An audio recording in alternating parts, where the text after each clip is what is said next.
គាត់គេយ៉ាងទៅក៏មានអត់លើកជង្គង់មកបត់ស្វាយក៏មាន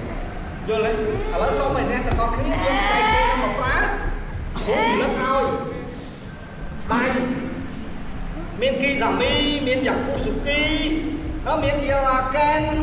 មានម៉ាវ៉ាស៊ីស៊ីតូហាត់ឲ្យអស់អញ្ចឹងហ៎ណាហាមតកែងឲ្យជង្គង់នេះណាអត់ឲ្យប្រើ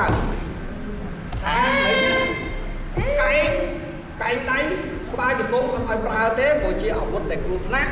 បន្ទាប់មកបោកអត់ឲ្យទេអត់ឲ្យបោកទេប៉ុន្តែជើងដេអាស៊ីបារ៉ៃបានដេអាស៊ីម៉ាវ៉ាស៊ីទាត់